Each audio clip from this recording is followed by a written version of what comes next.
Pregnancy వాళ్ళు severe gas form అవుతుంది, gastritis అనేసి చాలా మంది వస్తూ ఉంటారు. సో ప్రెగ్నెన్సీలో ప్రొజెస్ట్రాన్ అనే హార్మోన్ వల్ల మనకి స్పింక్టర్స్ అనేది ఉంటుంది, అంటే స్టమక్ కి ఈసోఫేగస్ అంటే ఫుడ్ పైప్ అక్కడ ఉండే స్పింక్టర్స్ ఈ ప్రొజెస్ట్రాన్ అనే హార్మోన్ వల్ల రిలాక్స్ అవుతుంది. సో ఇలా రిలాక్స్ అయినప్పుడు స్టమక్ లో ఫామ్ అయ్యే యాసిడ్ జ్యూసెస్ ఒక్కోసారి ఫుడ్ పైప్ లోకి వెనక్కి వస్తుంది.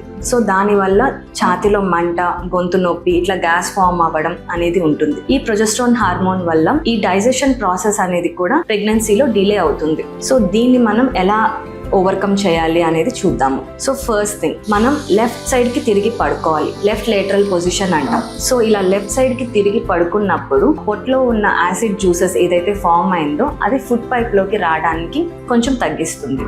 అండ్ మన ఫుడ్ హ్యాబిట్స్ ఒకేసారి ఎక్కువ మోతాదులో తీసుకోకుండా స్మాల్ మీల్స్ అంటే కొంచెం కొంచెం ఫ్రీక్వెంట్ ఇంటర్వెల్స్ లో ఒక 2 to 3 hours గ్యాప్ లో స్మాల్ మీల్స్ లో తినడం వల్ల ఈ గ్యాస్ట్రైటిస్ అనేది మనం కొంచెం ఓవర్కమ్ చేయొచ్చు. అలాగే oily foods, deep fried foods, spicy foods కొంచెం తగ్గించుకోవాలి. అండ్ ఫుడ్ తిన్న వెంటనే పడుకోకుండా ఒక 15 to 20 minutes వాకింగ్ కనుక చేస్తే ఈ గ్యాస్ట్రైటిస్ అనేది కొంచెం తగ్గుతుంది. And overall pregnancy health, baby well being కూడా బాగుంటుంది.